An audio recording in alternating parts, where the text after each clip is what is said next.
Well, এই সপ্তাহে বেশ কটা হিন্দি সিনেমা রিলিজ হয়েছে। তার মধ্যে একটা হলো রাহু কেতু।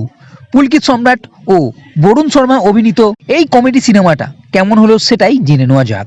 রাহু কেতু এই পৌরাণিক চরিত্রকে মডার্ন যুগে কমেডির সঙ্গে ন্যায় মানে পাপ কাজ করো না, ভালো কাজ করো এমনই এক ককটেলের সঙ্গে মিশিয়ে দেখানো হয়েছে।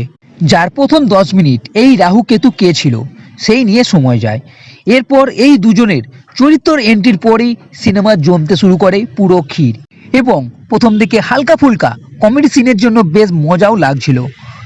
আর অনেক সময় এই দুজনের যে পারফরমেন্স তার জন্য ফুগরে যে সিনেমা আছে তার কথা মনে হতে পারে।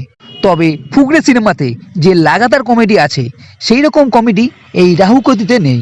এছাড়া এই সিনেমার ট্রেলারে যে হাইপ তৈরি করা হয়েছিল সেই রকম তো এই সিনেমা দেখে মনে হয়নি। সিনেমাতে রাহু কেতু যে দুজনের চরিত্র আছে তা ফিকশন চরিত্র, মানে এক জাদুই বই আছে, তাতে যা লেখা হয় তা সত্যি হয়ে যায়। লাল শর্মা যে একজন লেখক, তার সময় কিছু ভালো যাচ্ছে না। এখানে এক রহস্যময়ী ফুফাজি আছে যে এই লাল শর্মাকে বইটি দেয়। এইবার লাল শর্মা এই রাহু কেতুকে সৃষ্টি করে তাদের মাধ্যমে হিমাচল প্রদেশ থেকে সমস্ত কারাপশন দূর করার জন্য। কিন্তু উল্টে এই দুই চরিত্র হয়ে পড়ে অপয়া, যেখানেই এরা যায় সেখানে হয়ে পড়ে অশুভ কিছু।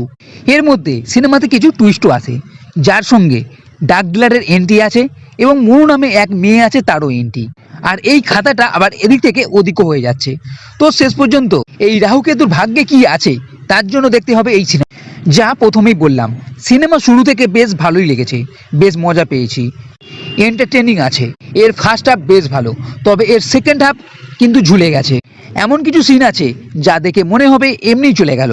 কিছুটা খাপছাড়া আছে, তবে টুইস্ট যে নেই তা নয়, কিছু টুইস্ট নিশ্চয়ই আছে। সিনেমা দমদার হলো এই দুজনের পারফরমেন্স।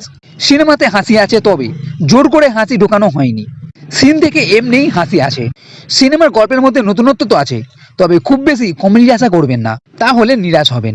সব মিলিয়ে বলবো সিনেমা একবার কি দুবার দেখা যেতে পারে, বারবার দেখার মতো সিনেমা নয়। তো বন্ধুরা, এই ভিডিও যদি ভালো লেগে থাকে তাহলে লাইক করো, কমেন্ট করো, শেয়ার করো, আর এই চ্যানেলটি সাবস্ক্রাইব করতে কখনোই ভুলবে না। এই ভিডিও দেখার জন্য ধন্যবাদ।